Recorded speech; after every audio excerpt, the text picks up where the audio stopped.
guys, Calvin here. It is round 17 and it's time to look at some captains. Now let's address the big fat pink elephant in the room, and we are talking about my last week's captains.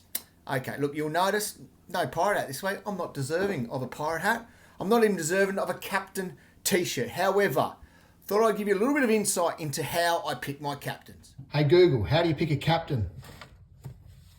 Sorry, I don't know how that's done, Me either. but I found Useless. something related. Well, there you go. It's not too hard to do, is it? Now, last week, yeah, okay, they were, well, my top three were pretty average. Overall, though, I pumped out some big ones there. My bottom seven, you can take the top three out. The bottom seven guys averaged 127. My captains in general averaged 112, even with your Doherty, your McRae, and your Mills. What the hell was that? So anyway, I thought it was okay. A lot of people didn't. That's okay. We're back again. Now, how do I do captains? Well, it's a pretty complex thing. I do a lot of notes, a lot of handwritten notes, but hey, we're into it. We're looking at another week. Fingers crossed things go my way. Look over here. I'm even trying to channel a little bit of inner Rocky to get it done. Number one captain this week, we're looking at Lachie Neale. He plays Essendon at home Sunday first up. Why do I like him? Well, his last scores against them are ridiculous. 145, 145, 146, 139. That is amazing against the Bombers. He should have a day out. He's coming off that 133 last week. He had a 79 2 games back and then a 127. So you would think that he would have a field day against them. In the last 10 games against the Bombers, Lachie Neale has gone over 136 times. There we go. There's your number one. Into Rory Laird. Look, he's coming off those big scores, 136, 129 in his last two. They are his highest scores for the year.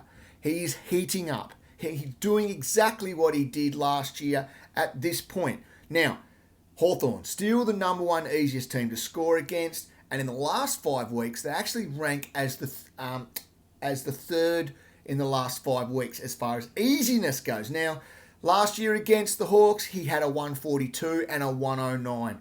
Just getting it done. Against Hawthorn last week, GWS had 6 guys that turned up with, I know it was wet and a bit slippery and all that, but Taranto 125, Kelly 124, and Canelio 118. The fact that the midfielders were getting it done ticks the box here for Laird. Number 3 on the list, we're going to go with a bit of took action here. Coming off 132 and 127. He's back tackling. He had 141 against Richmond last year. So this tells me that he should be fine. Richmond are a little bit tricky at the moment. They are winning games, but I think Took will be fine at home, Metricon Stadium. That is at a 4:35 game on Saturday. Number 4 option, got to go with Clayton Oliver just off the back of his form. Number 2 on form at the moment with that 136, 102, 146 in his last 3. The problem here is these he scores against Geelong, 108, 133, 128, and that 133 was actually in Geelong at GMHBA Stadium. Now, Geelong can be tough. He's done okay in the past, so I'm happy to back that in again. He comes in at number 4. Rounding out the top 5 is Sam Walsh. Now, he's playing against West Coast. He had 127 against them last year. West Coast is still giving up some scores. Now, Walsh was pretty average by his standards last week with an 87. He did have a 120 before that. I'm backing him to bounce back at Optus in the last game of the round. Number 6 is Andrew Brayshaw, 121 and an 80 in his last 2 games. The thing is, he's up against St Kilda. This is the team that Walsh struggled against last week, and so did the other Carlton mids. Hewitt 99, Walsh with an 87, and Cripper with an 86. He still should be fine. This game is at Marvel. Into number 7 here, we are going with a bit of Jordan Dawson. And when I saw this, I was like, geez, the Hawks, he'll have a field day here.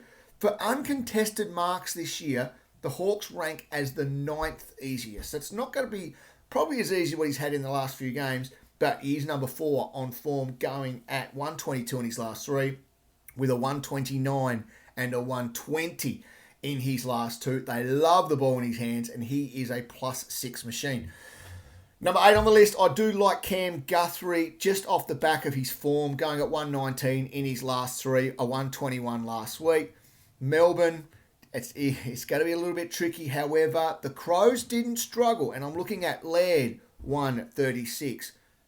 Keys, 123. Out of the midfielders, he should be fine. Zach Merritt should have a good day against Brisbane. Brisbane are actually like the 5th easiest team to score against for midfielders this year. He had 111 this year against them already, and a 128 and a 118 in his last 2. So his form is finally coming. Then we're going to go with Chippy. Now, Chippy's been a little bit down in the last couple of weeks with an 83 and a 69, saving his ass in the last quarter with a couple of big ones there. The Kangaroos, though, they are the number 2 easiest to score against this year and the last 5 weeks. They gave Geelong 5 tons last week. Last year, in this game, Chippy had 126. So I'm tipping a massive bounce back week for him.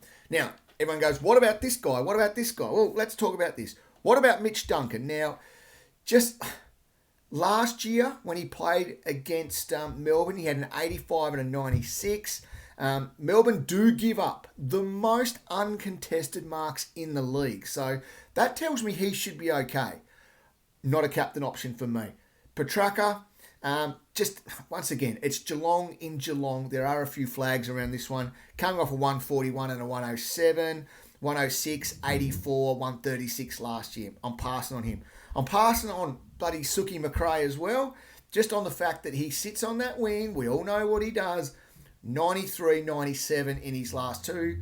And this year, he already played against the Swans for a season low 75. Not having it. Dunkley, I don't mind Dunkley. This year when he played the Swans, he had a 132. But in his last 8 games this year, he's only going over 120 once. So we need to find better than that. Jack Steele against Freo. Freo, the number 3 as far as the hardest teams to score against this year. So it's a pass on him. His shoulder's fine, isn't it? 114, 124 on his return. He had 105 this year on Freo already and a 134 last year. He should be great. I don't think a captain option. Ollie Wines, I'm not a big fan here either. 112 last week. That was his best in his last 6.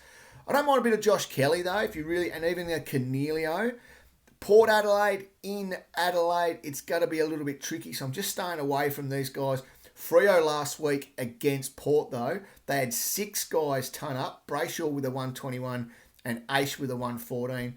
They're still the number 2 hardest team to score against this year. Kelly has been great form. Last year against the Port, he had a 102. Cornelio last year had a 99. Cornelio with his new coach, he's still going at that 118. Both of those guys, Port Adelaide, away, it's a no for me. Tom Mitchell should be okay against the Crows. Now, think about what Petrarca and Oliver did. Petrarca 141, Oliver 136. That sort of tells me that he should be okay. Captain material? No, we're going to pass on that.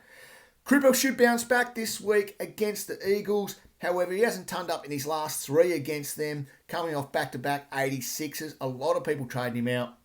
He hasn't gone over 110 in his last 7. And here's a little sneaky one here. Doherty, I know you're thinking he was my number 1 last week. You don't really want to roll into him in the last game of the round with that 70-90 he had last week. Now, before that, though, don't forget why he was number 1. 121, 129, 134 in his last few. He had 98 last year on the Eagles, and the Eagles are the 3rd easiest team who are giving up, the 3rd most uncontested marks this year. Tells me he should be fine. Is he a captain? Well, he could be for you. He's dominating this year, but you can't be rolling in as a last-minute option for a guy with a 79 last week. Therefore, if he was a vice-captain, you could look at something like that. Rightio, so what's old Cow doing? Well, I'll tell you right now. I will be going with Neil as my vice-captain option, rolling it into what would be the next game. I better make sure I'm on the ball. The next game, which would be Rory Laird. How am I going to do that? Well, I think I've got Caleb Marchbank as an emergency. I could be using him in that final game of the year. Guys, good luck this week. I know we can do it. If next week I will channel my inner Rocky this, and I will get this done for you. I apologise to those people who had a vice captain and a captain in my top 3. It's pretty shit by me. I've lifted it this week though. Hopefully next week I'll be back in the hat. Good luck, legends.